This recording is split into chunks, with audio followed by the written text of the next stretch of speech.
Let's settle into a nice comfy seat. And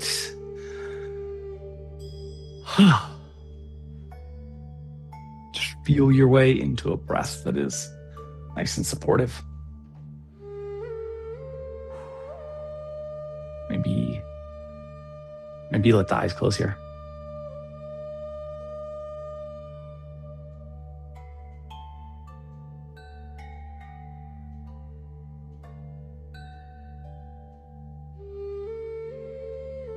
Think about the positioning of our spine. There's this silk merchant who's on what is supposed to be their last ever trek across the sea. One final trade, one final score.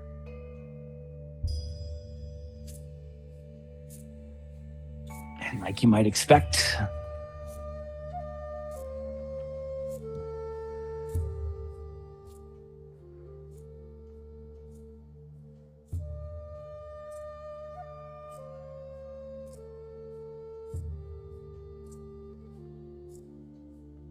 there's some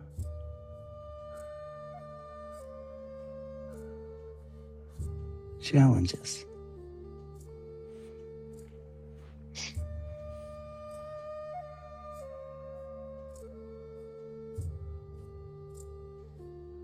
Let's, with a nice big inhale, allow the eyes to open and sweep the arms up and overhead.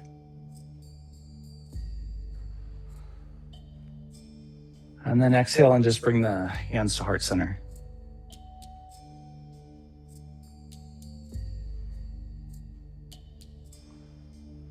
And let's let our chin tuck.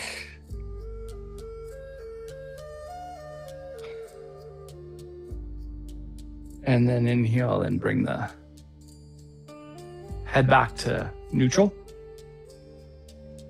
And one more time, let's just inhale and sweep the arms up and overhead. And then we'll exhale the hands to heart center and let the chin tuck. And just feel the breath as you respirate against the hands.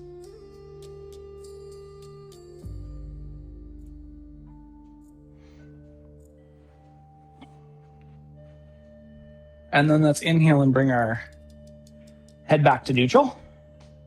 We'll drop the hands to the legs or hips, something that we can just kind of ground the hands on. And we're going to start a nice big rotation of our torso here. So trying to feel that sacral lumbar integration as we move and trying to express this rotational capacity into the areas of potential limitation.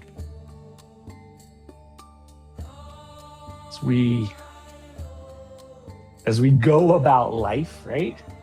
The more mobile areas of the spine tend to have more areas of dysfunction. And so this lumbar-sacral union is one of those more hypermobile areas of the spine. And so you may feel some, you can see some right here from me, right? You may feel some limitations in your body's ability to rotate fully. Let's do one more full cycle. Again, just trying to find those areas of limitation. And then eventually we'll come back to neutral. Inhale, sweep the arms up and overhead. Exhale, drop your hands to heart center and drop your chin to your sternum. And then we'll lift our chin, drop our hands, and we're going to rotate the opposite way. So if you don't remember which way you went, just go the way that feels less natural. And you're pretty likely to be headed in the right direction. Really trying to feel the body's ability to unwind here. Trying to connect with any sacral stickiness.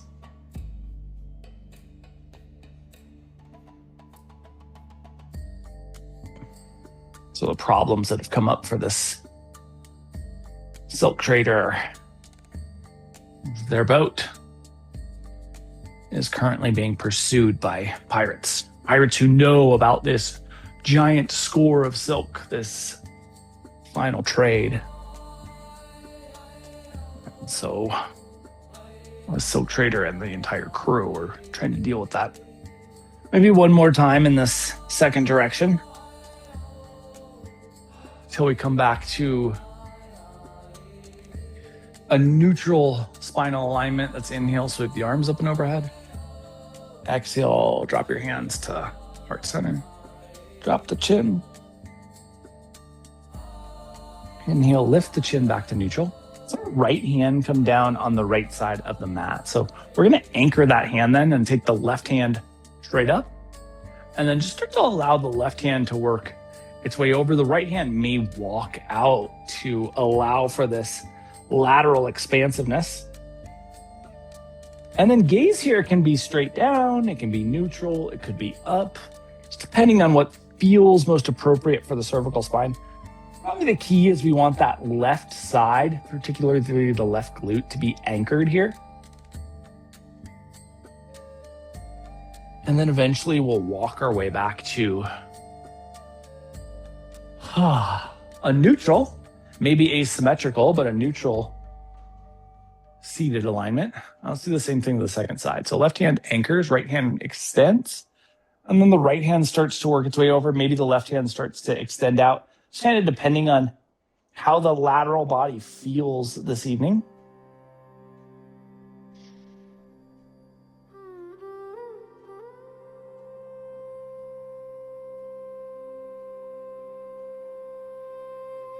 And then when you feel balanced, we'll come back to neutral. And let's take ourselves forward into a little seated fold here. I like this crossed leg seated fold, but if you're not crossed leg, totally fine. Just moving forward into a fold.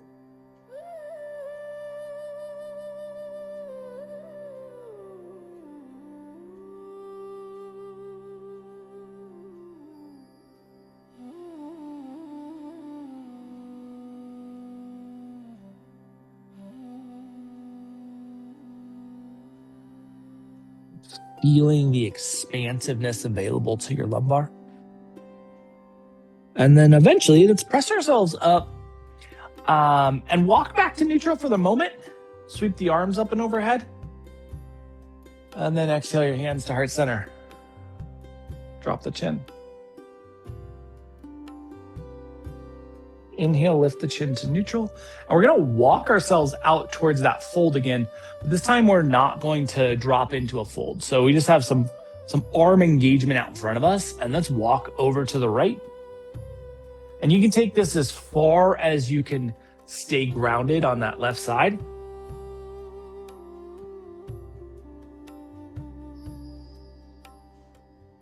Potential that we interplay with the psoas a little bit. Possible you get enough depth in the lateral pull to get into the psoas on the left side, but almost more likely we interplay with the compression of the psoas on the right side here. You may not feel it at all. And then we'll walk ourselves back to neutral and walk back to a neutral seat. Sweep the arms up and overhead. And exhale your hands to heart center.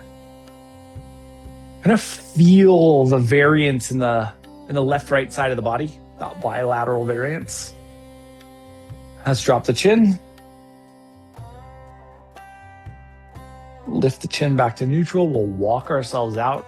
Again, towards forward, but not into a fold necessarily. And then we're going to walk to the left. Again, you can go as far as you can keep the right side grounded.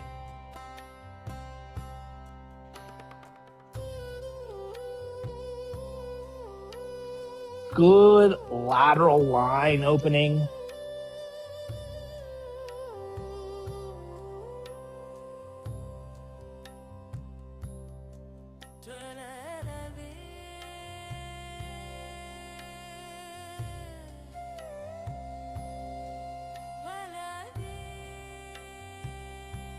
And when you feel balance left to right, let's walk our way back to neutral. Walk ourselves up into a seat. Feel the variance between when we sat down and where we are right now. Let's sweep the arms up and overhead. Exhale your hands to heart center. Drop the chin to neutral. Lift the chin back to neutral. Drop the hands in this transition to hands and knees tabletop. Nice work. Good. Unique torso opening here. Just feel that space as you curl your toes underneath you and roll yourself back into down dog. See if you can push the weight of the body back in a way where you can express that length that you've created in the torso.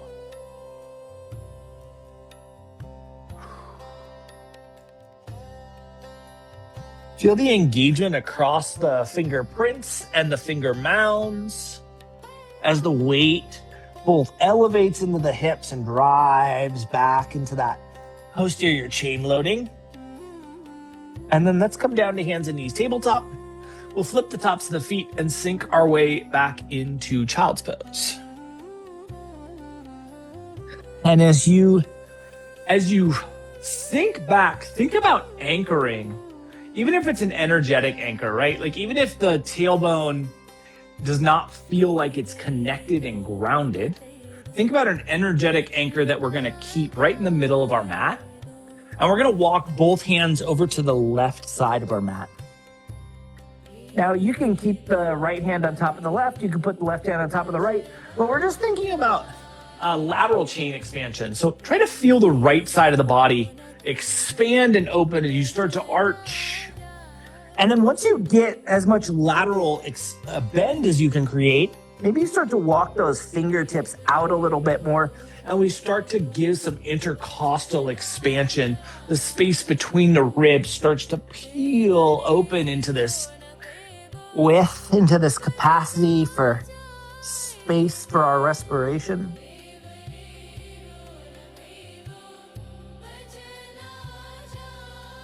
And then let's walk back to neutral and pull ourselves forward to hands and knees tabletop. Curl our toes, lift our seat, and roll back into down dog. As we get back into this down dog, now we may again feel some bilateral asymmetry. And that may not just be physical, but you may also feel this in the way you're respirating, right? You may feel physical space that you can expand into differently, but also maybe the ability to breathe easier on the right side of your body.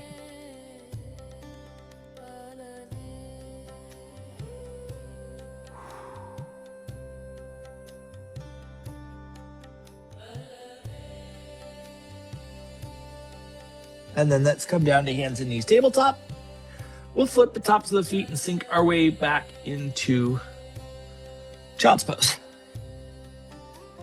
And we're gonna walk the hands over to the right side of our mat. And you get as much lateral bend as your body will allow. That lateral chain will allow. And then maybe you think about walking those fingertips out for a little bit more space. It's that extensive energy that really allows for the intercostal expansion. So really think about how each cycle of respiration is impacting that musculature between the ribs themselves.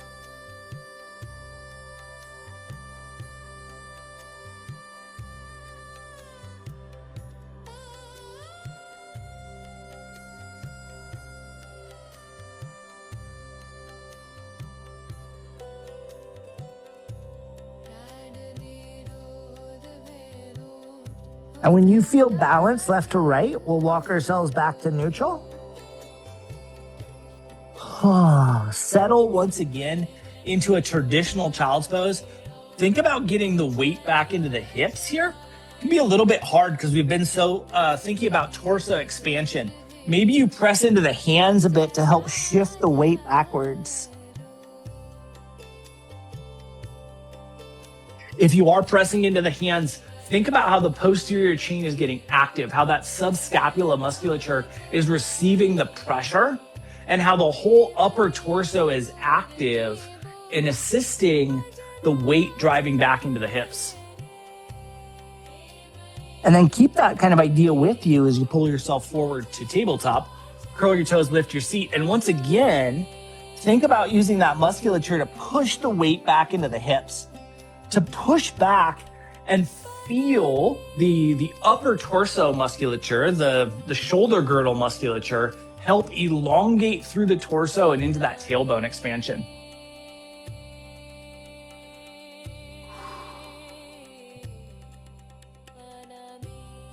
And let's walk our way forward to the front of the mat.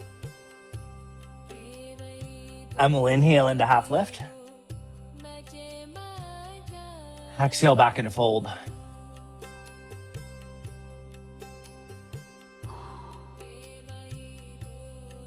Drift your awareness to your sacrum. And let's roll ourselves up vertebrae by vertebrae.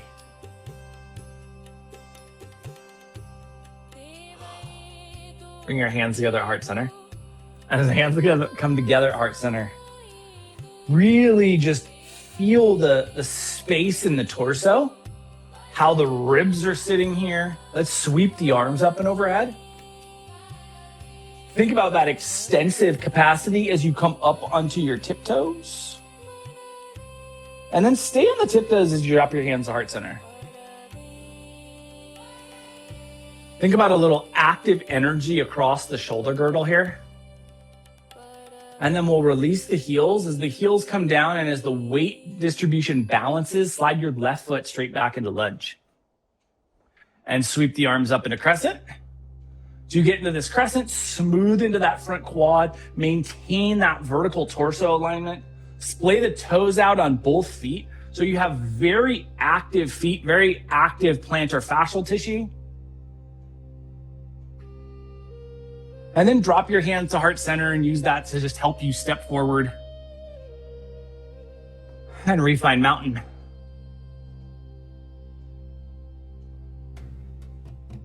Sweep the arms up and overhead. Come up onto the tiptoes. Think about that extensive energy. And then you can drop your hands to heart center. Drop the heels as the weight distribution balances. We'll use that to help slide our right foot straight back into lunge.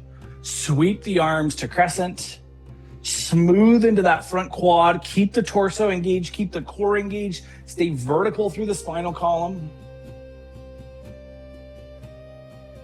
Good strength in that back leg so there's no bend there. We're staying strong in that back leg. Then drop your hands to heart center and that step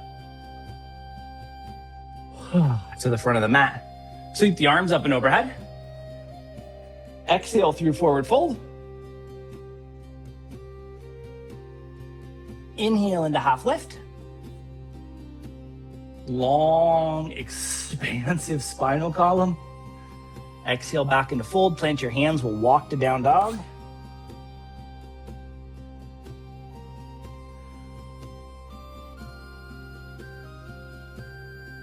Let's come down to hands and knees tabletop. From hands and knees tabletop, come down into your forearms and interlace your fingers so that the thumbs are pointed up, pinkies are rooted against the mat. And then squeeze the elbows together as close as you can comfortably get them. And turn your gaze to the left. Just see how much rotational capacity is available to the cervical spine here. And then back to neutral. And then turn your gaze to the right.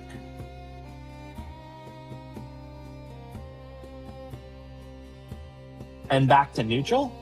Notice if you felt any of that medial subscapular musculature, that musculature hugging the inner edge of the scapula by the spinal column.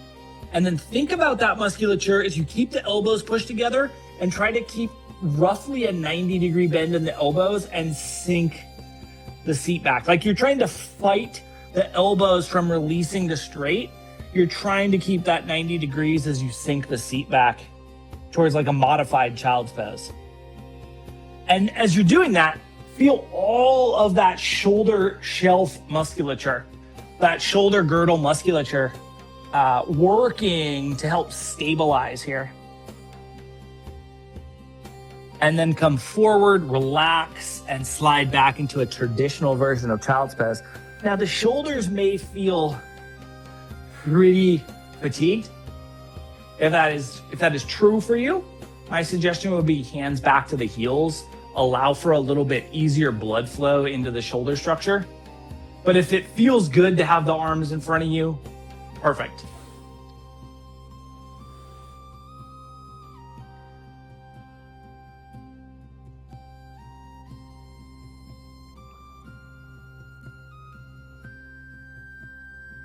And we'll just give ourselves just another 20 seconds here.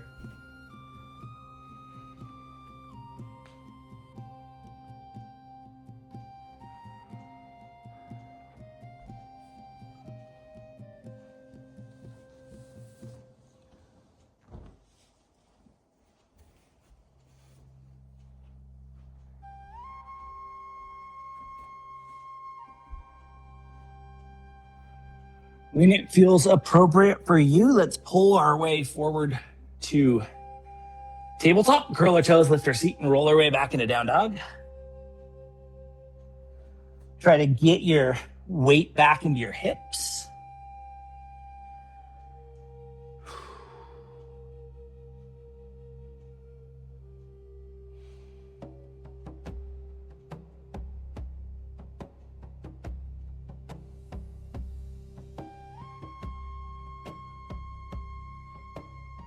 When it feels appropriate, let's walk our way forward into fold. We'll inhale into half lift. Exhale back into fold. Drift your awareness to your sacrum. We'll roll ourselves up vertebrae by vertebrae. Eventually finding mountain, bringing our hands together, heart center. Maybe letting the eyes close if that is comfortable for you.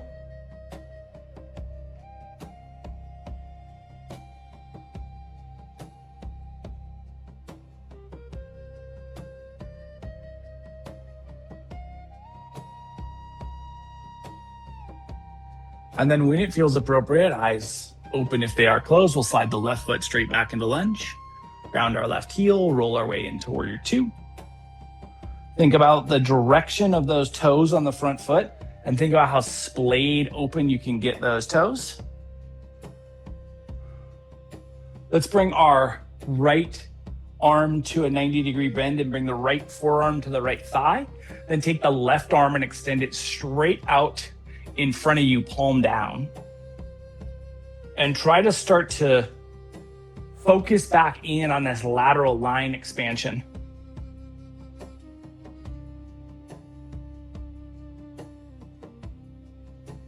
And then we'll draw ourselves back into two. Anchor the feet. Think about being rooted here. And then let's tilt forward, right hand to a more traditional side angle. You can go back to the forearm if that feels better for you and more appropriate for you. If it feels like there's more expansiveness, then we take the hand down towards a more traditional medial edge alignment. Lateral line expansiveness. And let's draw ourselves back up into two. Spin the left heel up, take yourself into crescent. Use the momentum of dropping your hands to help step to the front of the mat. And we reset, maybe you let the eyes close once again.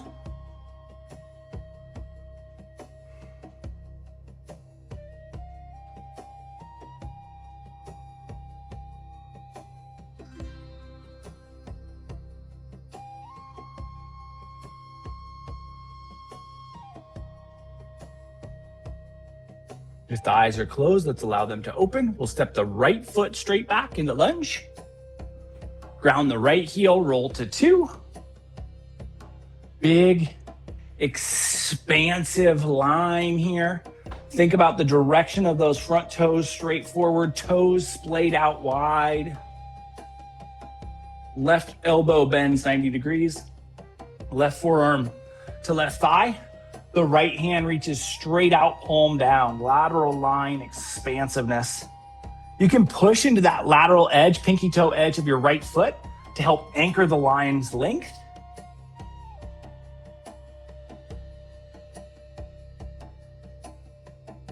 And then we'll draw ourselves back up into 2. And then see if it feels appropriate for you. Left arm working its way down towards the medial edge, big toe edge of the left foot. Right hand stacking the shoulders into this little side angle version 2. Nice vertical tibia and fibia. Good capacity to breathe. Toes are still active and splayed. When you feel balance, we'll draw ourselves back up into 2. Sweep the arms, crescent, drop the hands, and we'll use that momentum to help step to the front of the mat. Inhale, sweep the arms up and overhead. Exhale through forward fold. Inhale into half lift. Exhale back into fold. Plant your hands. We'll walk to down dog. Think about the shoulder girdle and the strength across the shoulder girdle to help lift and elevate you.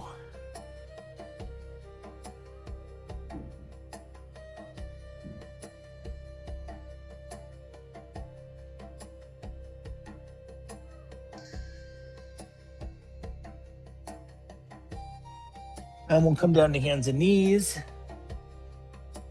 Flip the tops of the feet and sink our way back into child's pose.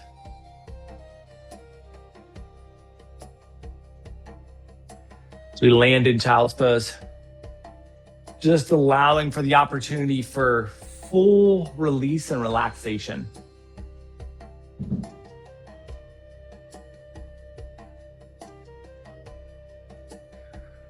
Just being as at ease as is possible. And so the pirates' first cannonball went directly through this silk trader ship's sail. And it tore the sail to shreds, and it effectively brought the ship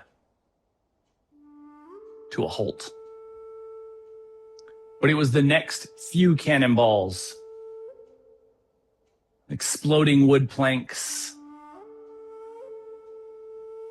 that eventually set this ship to its final resting place on the bottom of the ocean.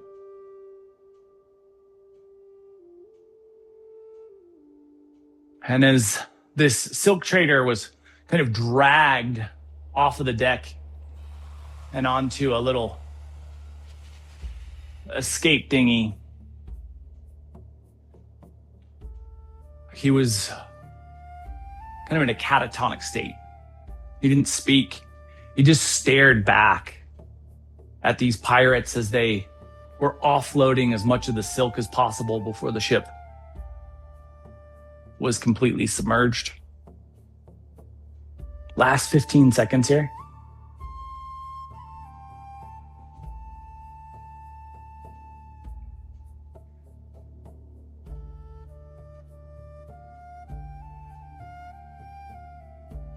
And when it feels appropriate for you, let's pull ourselves forward to hands and knees tabletop. From hands and knees tabletop, we'll curl our toes, lift our seat, and find down dog.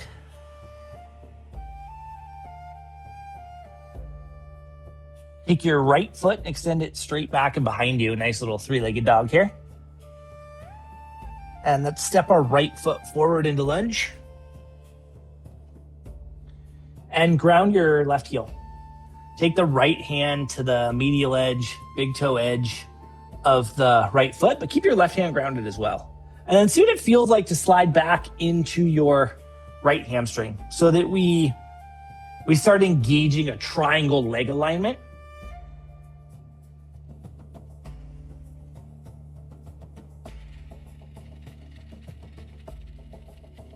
And then rebend the front knee and open up into side angle.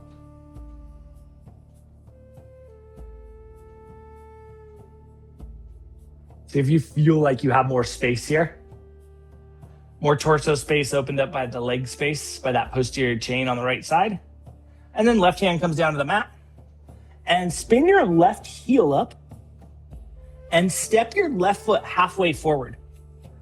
Forward enough that you can ground the left heel. Then slide back into your right hamstring and see if you can feel that right hamstring activate. Then come up to a half lift. Maybe you come off the ground with the hands, but maybe you keep the hands connected, whatever feels most appropriate, most expansive for you. And then slide the left foot straight back into full lunge. Plant the hand, step the right foot back into down dog. Now maybe we have a little bit of asymmetry here, sway the hips. Let's take the left foot and extend it straight back and behind us, three-legged dog. And we'll step the left foot forward into lunge. Ground the right heel. Bring the left hand over to that right side and see what it feels like to slide back into the left hamstring.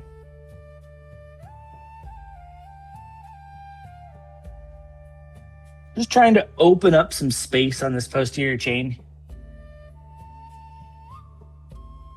And then we rebend the front knee, vertical tibia and fibia, plant that left hand and open your right hand up to a side angle. See if it feels like you have some more space here.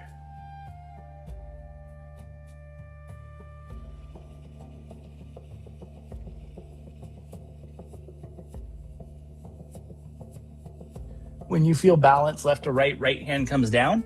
Left hand back to its traditional side of the mat. Right heel spins up and we'll step that halfway forward. And then come up into a nice little half lift as you slide back into that left hamstring. Try to feel the posterior chain actively working as you get this lift.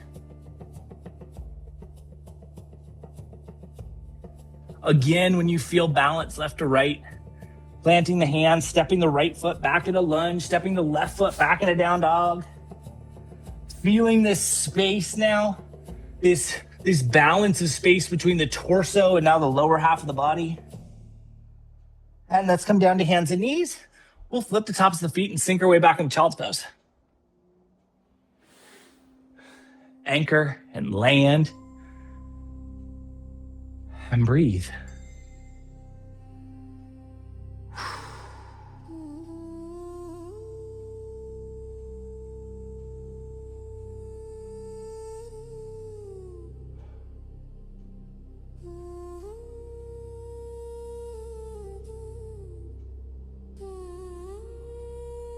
Eventually, the silk trader arrives back at his palace.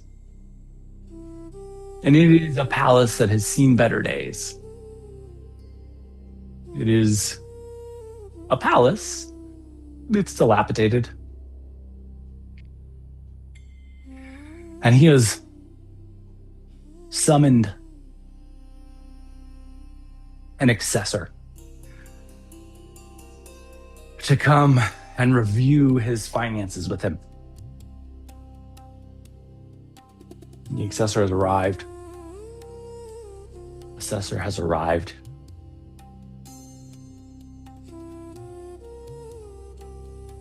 And almost immediately, the silk trader says, "Sit down, I'm going to start at the beginning."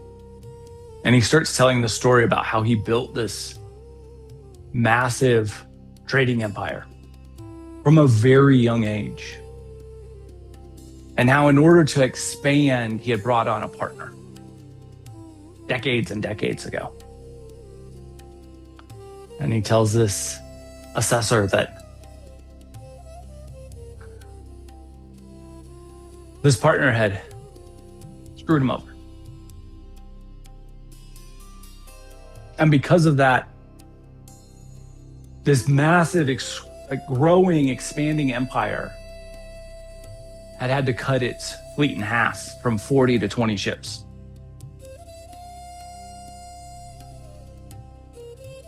Last 15 seconds here. Just breathing and settling, balancing your respiration, balancing the circulatory system.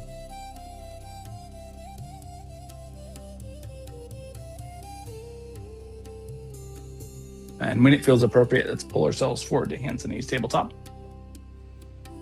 Take your right hand to the center of the mat. Take your left hand to your left hip, and let's roll open here. Push down, energize down into that right hand as you roll to feel the rotational capacity of the lumbar and upper torso, thoracic spine. And relax back to neutral. Left hand to heart center, right hand to right hip. Push down into that left hand as you rotate. Energize. Think about the expansiveness of the torso. So linear expansive from the sacrum to the crown of the head as you rotate. And eventually we'll relax back to neutral. Plant our hands, curl our toes, lift our seat, and find down dog.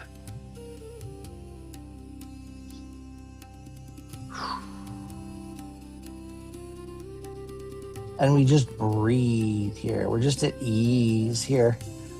Trying to get comfortable with our ability to spend time in down dog.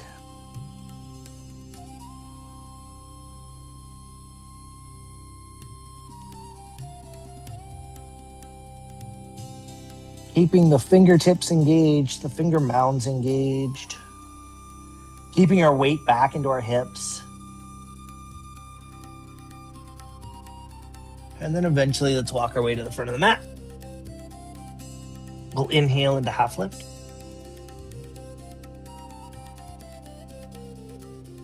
Exhale back into fold. Drift your awareness to your sacrum, and we'll roll or sweep our way up in a mountain. Bring your hands together, heart center.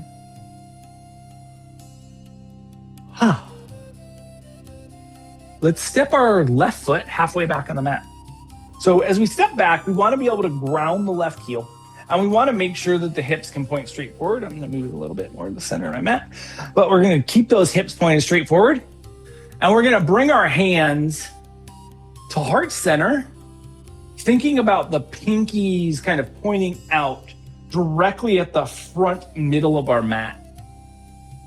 And we're going to keep the legs active, push back into the hamstrings of both legs. And then let's point the pinkies straight forward, fingers straight forward, but center of that mat alignment. And then lift yourself back up. Turn your back heel so that it's maybe just like 5% extended or internally rotated, so that we put a little bit more energy into, a little bit more torsion energy into this quad musculature. And we're gonna do the same thing, just a little tilt forward. As we get into this tilt forward, try to keep the pressure in that back heel. Try to keep as much energy in that front quad, or that front hamstring, as is possible. And let's lift ourselves back up. All right, let's take another 3 to 4 inches step forward, so that now we maybe have like 6, maximum of 12 inches distance between the front heel and the back toes. And we'll sweep our arms up and overhead. And we're gonna take another half fold forward. Now here, there's a huge tendency for our body to shift over to the right. Make sure you're straight down the middle of the mat, and then draw yourself back up. Bring the hands together at heart center. And one more time, straight to the center of the mat. This should feel easier, right? We don't have that extra weight. There's no counterweight. So we should be able to feel a little more depth here. And then draw yourself back up. We'll step forward and rebalance at mountain. Reacclimate at mountain.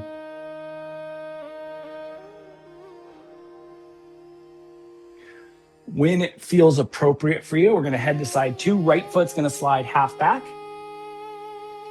As we get back, we want enough distance so that we feel comfortable, but at the same time, we need to ensure that that back heel, our right heel, is grounded. Hands at heart center, making sure we're kind of aware of the center of our mat. Let's tilt our way forward.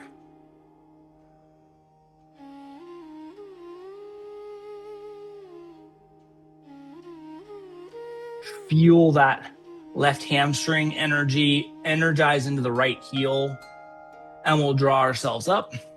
And then we're gonna spin that heel out a little bit so we get a little internal rotation, a little bit more torsion energy in the right quad. And we're taking that same half fold.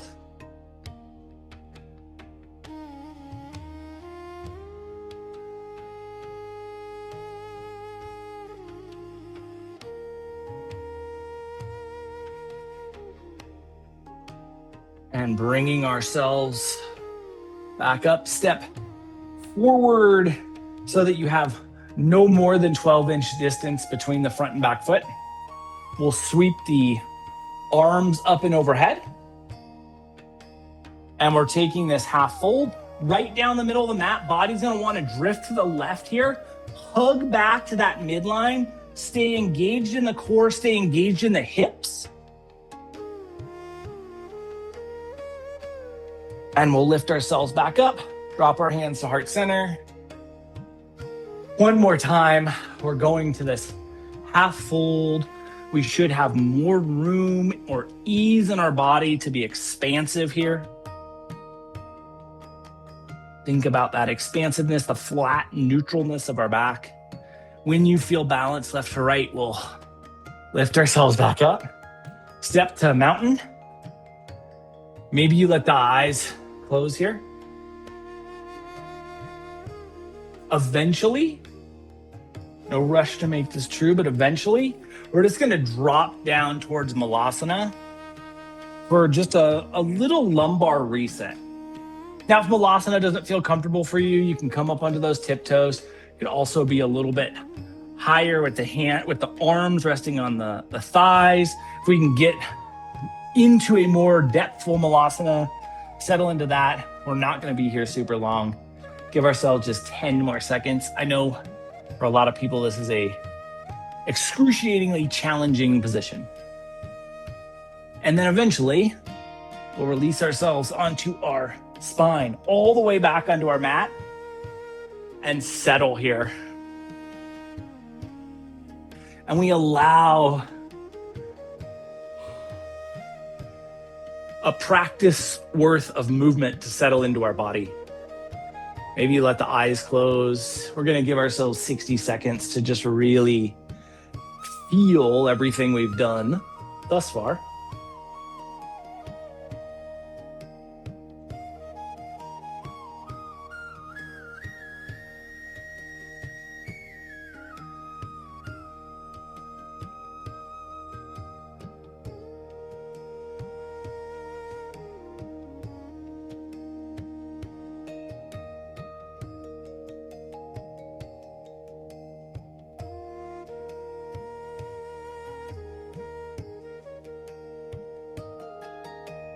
Allowing your body to settle.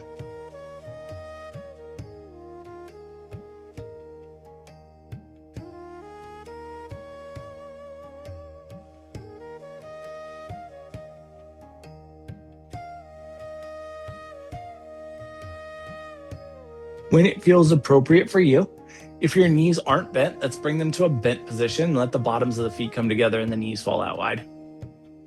And allow the knees to fall out wide.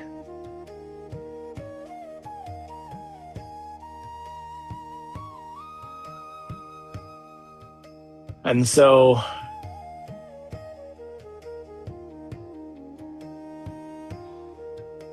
this merchant continues to share this story, how this partner had done some unsavory business practices that cost him half his fleet. And a few years later, he had the 20 ships docked, and a dock worker had knocked over a kerosene lamp and set 10 of his ships on fire, or they were able to put it out. And so he lost another half of his fleet.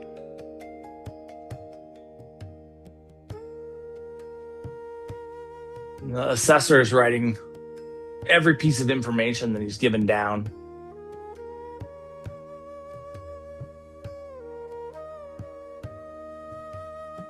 We're going to give ourselves just another 60 seconds here.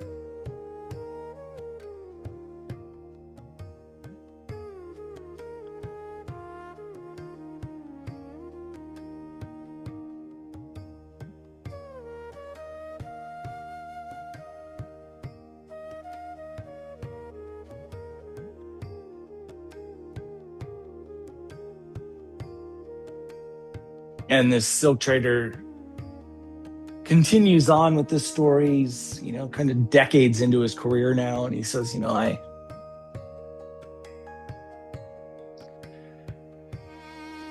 then started to get desperate.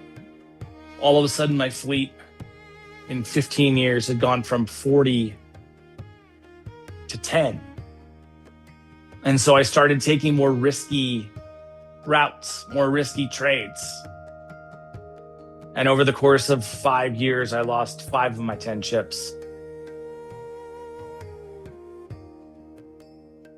And the assessor is again just writing every important detail of these stories down.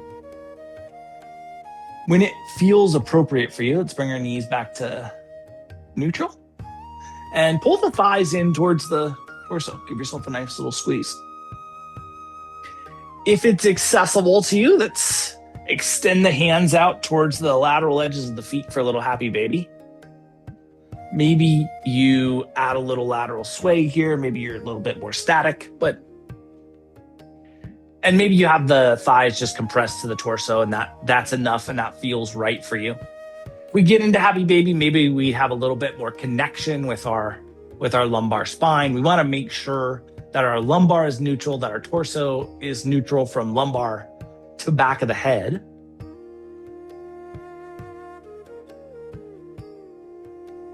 And we'll just give ourselves 30 more seconds just to play with where we are.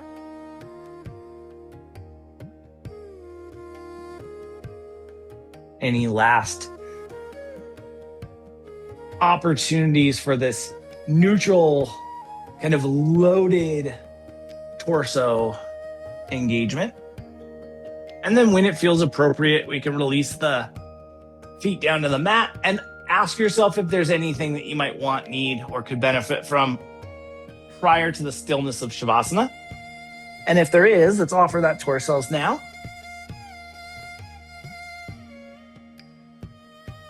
Any last pieces of movement?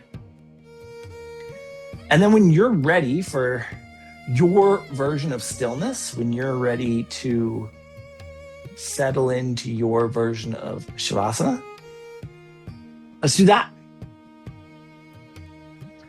We'll just find a shape that feels appropriate for us.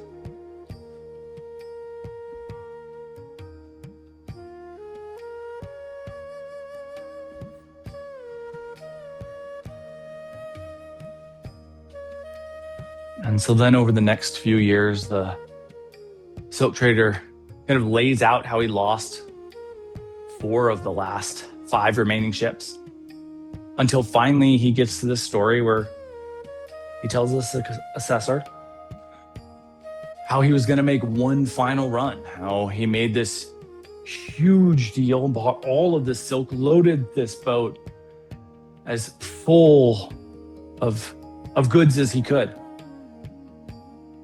And how somehow pirates in the region were made aware. How they tracked him down. How he tried to fight them off with everything he could, but eventually they were too fast. and how he had lost everything.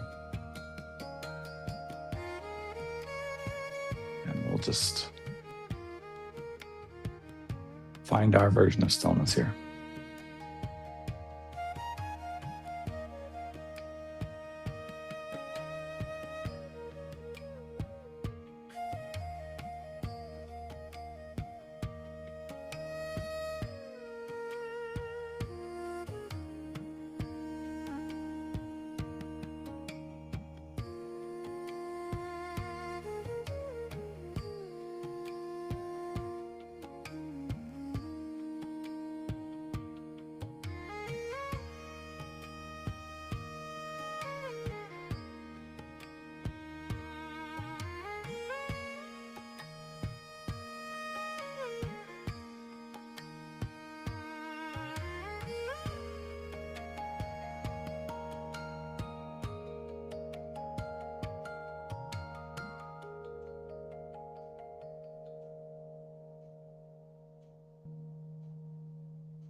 So finally, the silk trader gets to the end of his story.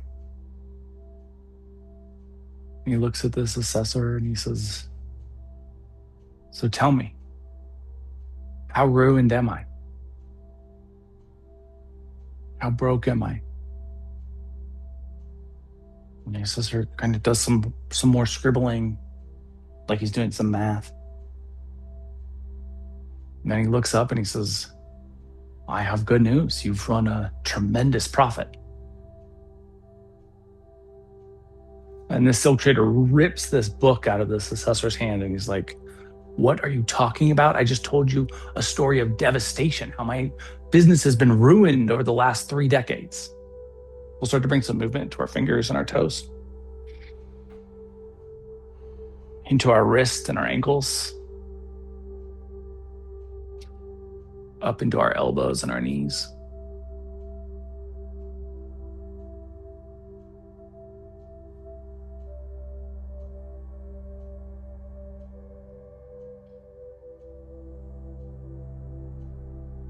Our shoulders and our hips,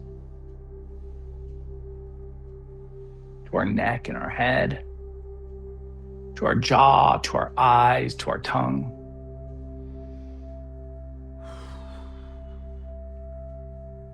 Eventually, the whole body moves, and we'll utilize that movement to transition our way from the shape we're in back into a seat. And in the seated space, let your spine get nice and tall, breath get nice and fluid, eyes closed.